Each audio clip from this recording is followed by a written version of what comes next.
अस्सलाम वालेकुम। अहबाब जब से ज़ेबी आपसे मुखातिब हूँ ओशियन न्यूज़ पर। आज अपना प्रोग्राम उर्दू अदबनामा लेकर हाजिर हुई हूँ और आज आप लोगों से जिस मौजू पर बात कर रही हूँ वो है कह मुकरनी। तो कह मुकरनी जो है इस सिंफ में दो या दो से ज़्यादा चार मिसरों में किसी भी शय के बारे में ना कुछ इशारे दिए जाते हैं। या दो मिसरों में दे रहे हैं या हम चार मिसरों में इशारा दे रहे हैं या तीन मिसरों में दे रहे हैं, तो और लेकिन चौथे मिसरे में कुछ ऐसे अल्फाज का एहतमाम हम करते हैं जिनके ज़रिए किसी भी मिसरे में वो जवाब पेश कर दिया जाता है। नॉर्मली चौथे मिसरे में ही पेश किया जाता है और वो जो पेश करने का अंदाज़ होता है वो भी ज़रा सा मुख्तलिफ सा होता है। सवालिया भी हो मतलब मकालमाती भी हो सकता है और जो है वो पहली का अंदाज़ पूरे चार मिसरों में होता है और हमारा ध्यान किसी और तरफ जाता है कि शायद ये वो चीज़ कोई और है, लेकिन वो कोई चीज़ और ही निकलती है, लेकिन उसका जवाब हमें उन्हीं चार मिसरों के दरमियान मिल जाता है। और ये चार मिसरे जो है तमाम बहूर में और औज़ान में कहे जाते हैं। अमीर खुसरो साहब इसके मुख्तरा हैं और उन्होंने ही कह मुकरनियाँ कही हैं।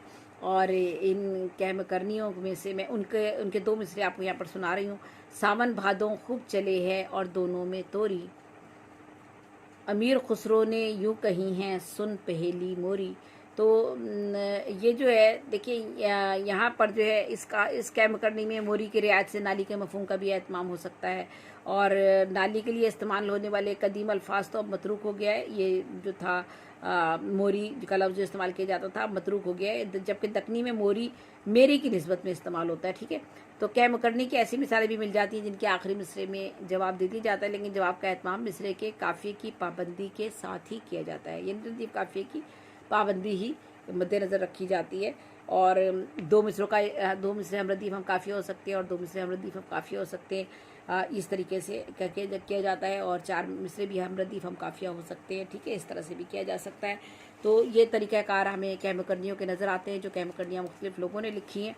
तो कह मुकरनी के बारे में जैसे मैंने बता ही दिया आपको कि चार मिसरों में लिखी जा रही है और इसमें ऐसे अल्फाज का एहतमाम किया जाता है कि आपको जिन चीज़ों के इशारे दिए जा रहे हैं इन मिसरों में वो उसकी वजाहत आपको कहीं ना कहीं किसी मिसरे में आपको हो जाती है। ख़ास तौर पे अमूमन जो है वो चौथे मिसरे में जाकर होती है। तो बंठन के सिंगार करे, धर्मू हरमू प्यार करे, प्यार से मोह पे दियत है जान, ऐसा की साजन ना सकी पान।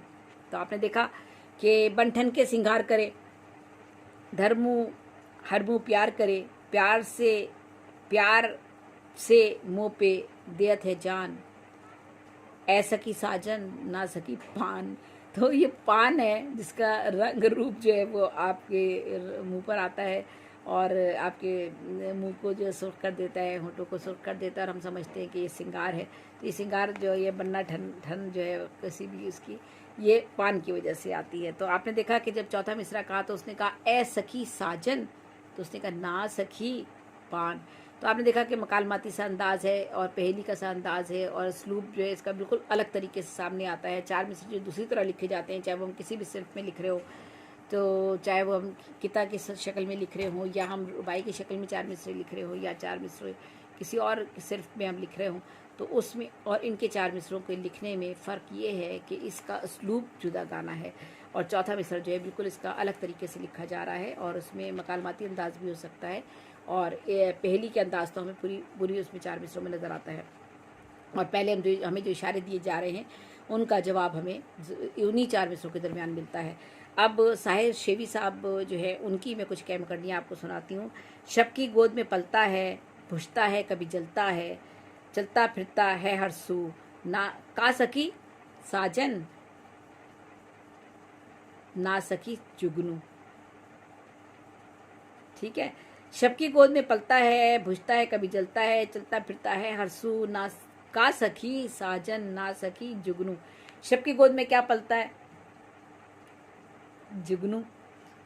बुझता है कभी जलता है, क्या? जुगनू। चलता फिरता है हर सू, इधर से उधर उड़ रहा है।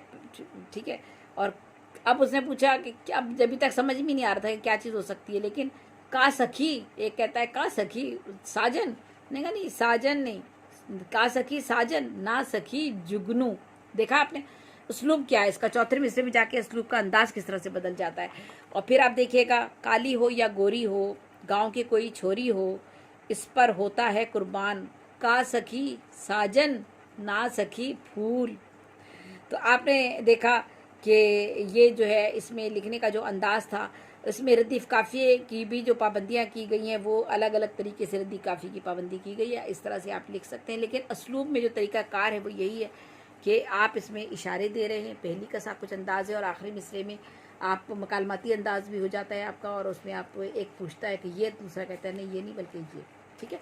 ये एक तरीक़ाकार, ये एक अंदाज़ होता है। तो मैं आपको कुछ अपनी भी कैम करनियाँ सुनाती हूँ। जैसे मैंने आपको बता ही दिया कि किसी भी शय के बारे में 2 या 4 मिसरों में आप पहले इशारे देते हैं और फिर 2 मिसरों में या 4 मिसरों में या 3 मिसरों में इशारे देते हैं और फिर ऐसे अल्फाज का एहतमाम करते हैं कि किसी भी मिसरे में उसका जवाब सामने आ जाए और उसका स्लूप जो है वो तरीक़ाकार भी बिल्कुल जुदागाना अंदाज़ होता है, ठीक है।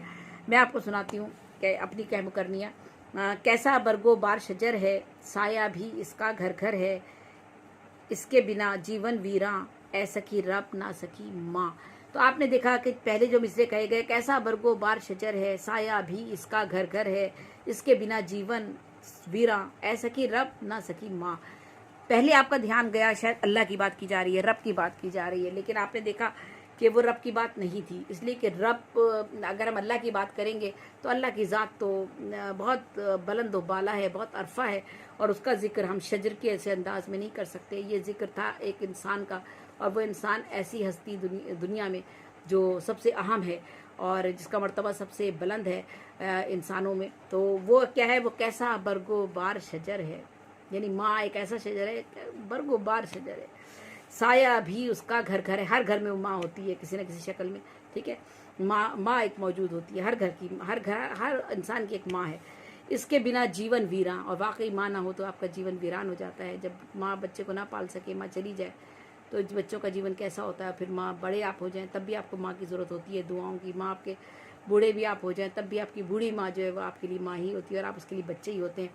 तो फिर वो वीरान हो जाता है जीवन जब आपकी माँ आपकी दुनिया में नहीं रहती। तो उसने कहा कि ऐसा कि रब ना सखी माँ। नॉर्मली आपका चारों मिसरों में ध्यान गया, तीनों मिसरों में ध्यान गया कि शायद रब की बात की जा रही है, लेकिन रब की बात नहीं थी, वो थी माँ की बात। ऐसा कि रब ना सखी माँ, और अंदाज भी यही होगा चौथे मिसरे में जिस तरह से मैंने लिखा है। असलूब ये होता है, तरीकाकार ये होता है। अब मैं आपको अगली कैमकड़ी सुना रही हूँ। सोने और हीरे की कान, इसके बल से आए जान, क्यारी सखी है वो संतान, ना सखी वो धरती है महान। तो आपने देखा कि ये कैमकरनी उसी तरह से 4 मिसरों में थी, और शुरू में जो कहा कि सोने और हीरे की कान, हमारी जो ज़मीन है, हमारा जो वतन है, वो सोने और हीरे की कान है, ठीक है। इसको जिस सेंस में भी लिए वो सोना और हीरे से बढ़कर होता है, ठीक है, हमारा वतन। और फिर वो ज़मीन के अंदर जो ख़जाने हैं वो भी सारे सोने और हीरे हैं, उनकी कानें हैं ज़मीन के अंदर, और इसी के दम से हमारी जान है, हमारी शान है, हमारी आन है। तो वतन ही एक ऐसी चीज़ होती है, आपकी ज़मीन की मिट्टी ही एक ऐसी होती है जो आपके कदमों को जकड़े रहती है, आपकी रूह को पकड़े रहती है। आप दुनिया के किसी भी हिस्से में चली जाएं, कितनी भी आपको खुशियाँ मिल जाएं, कितनी भी आपको दुनिया की नेमतें मैसर आ जाए, लेकिन एक माँ जैसी ज़मीन जो आपकी है, जो आपका वतन है, वो आपकी यादों से आप उसकी कभी भी गाफिल नहीं हो पाते।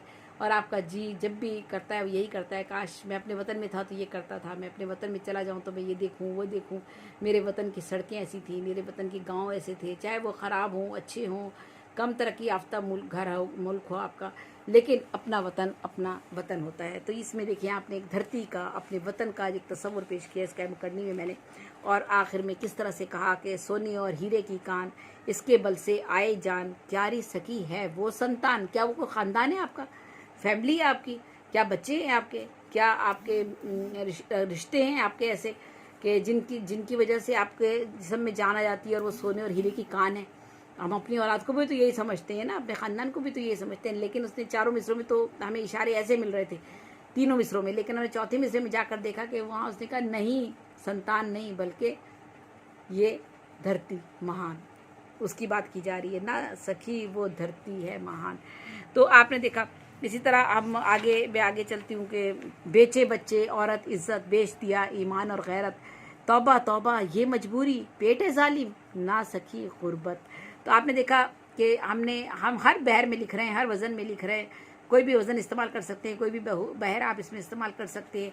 तो रदीफ़ काफ़ियों की पाबंदी भी आपने देखी है कि कहीं हमने दोनों मिसरे पहला मतला लिया है तो दूसरे में तीसरा मिसरा जो है वो हमारा मतलब उसमें वो रदीफ काफिया वो नहीं है, और फिर चौथे मिसरे में फिर हमारा रदीफ काफिया की पहले की पाबंदी की गई है।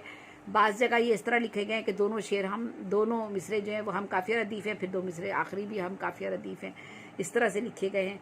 तो ये दोनों तरीक़ाकार है, और बाज़ दफ़ा इस तरह से भी लिखी गई है कि चारों मिसरे हम काफिया हम रदीफ हैं, ठीक है। तो ये भी ये तरीक़ाकार इसका कैम करनी का है। लेकिन जो असल बात है वो यही है कि 4 कोई ना कोई इशारे दिए जा रहे हैं, और वो पहली का से भी अंदाज़ हो सकता है, मकालमाती अंदाज़ में, फिर आखिर में जवाब दिया जाता है, और जो जिस तरफ इशारा जा रहा है वो चीज़ नहीं होती है, बल्कि किसी और चीज़ का जिक्र किया जा रहा होता है, और वो जवाब आपको उसी में मिल जाता है, ठीक है। तो अब ये आपको मज़ीद और कुछ